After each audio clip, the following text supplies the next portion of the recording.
Namaskar. Myself, Dr. Indrani Pramanik. Now I am going to discuss about the mental health and yoga in the present scenario of COVID-19.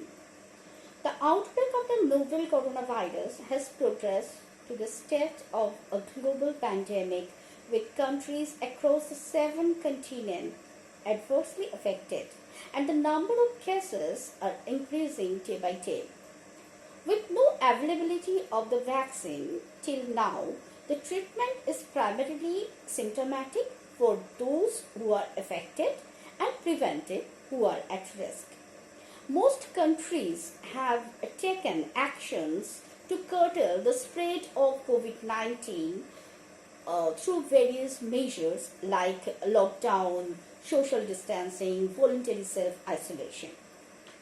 Though necessary, such measures and the disease itself may have an adverse impact on the mental health.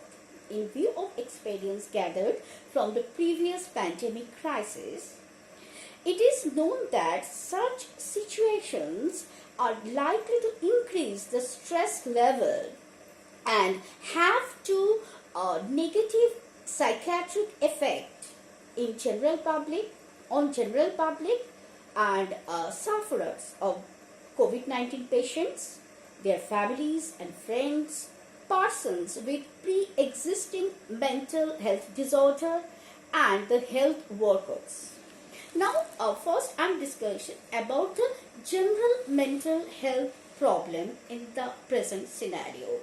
There is the disorders are coming due to the social distancing, and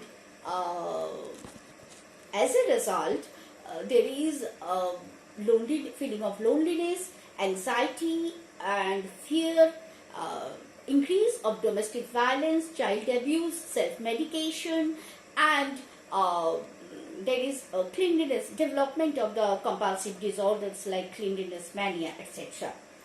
And now I am discussing one by one. First one is the social distancing. The initiation of social distancing and self-isolation and lockdown limits face-to-face contact with others, which is known to reduce the risk of depressive disorder. Interactive based media like WhatsApp, Google Meet or other application can't replace the need of in-person human contact. Now the cleanliness mania. There is likely to be increased vigilance towards the cleanliness and hygiene, which when coupled with fear of infection and disease may lead to feeling of more anxious than usual, and in persons with pre-existing psychiatric vulnerabilities, it may manifest as development of anxiety disorder. Now the isolation or the social distancing is likely to increase loneliness, domestic violence and child abuse. Domestic violence and child abuse increase due to isolation and lockdown, whereby abusers and the victims are in close proximity without much possibility of escape. Now I am discussing about the mental scenario of the COVID-19 patients. There is much feeling of insecurity, social stigmatization, fear for the occupational loss, and familial disturbance, which may result or may damage their conjugal relation. And now I am focusing about the mental problem of the health worker. There is a psychological distress, perception of risk, social distancing and social fear of stigmatization and resulting anxiety and fear, and disturbance in family life, resulting depression, and feeling of insecurity owing to fear of death. Now, I'm telling the most vulnerable cases, that is pre-existing mental condition of the patient who are preoccupied with mental health problem. The impact on person with pre-existing mental health difficulties. Obviously, there is worsening of symptom, increase of stress and agitation, mood disorder, and fear, increase of fear and anxiety. Suffering from schizophrenia show the highest avoidance and have low approach coping. Those with obsessive compulsive disorder with a preoccupation of contamination and cleanliness may experience increased frequency and intensity of obsessive thoughts. The explain I may explain these by the frequent hand washing or using more sanitizer due to fear of infection after touching the object or meeting the people, which is a part of COVID prevention as propagated by our government, media, or social media. Now, now I'm discussing about how we can cope up, or how we can avoid our mental agony to in our current scenario or in our present scenario. Please spend more time with family. Spend quality time with family and get involved in family discussion. Involved in daily activities like gardening, cooking, cleaning to reduce the anxiety. Spend time on recreational activities like board games, dancing, listening music.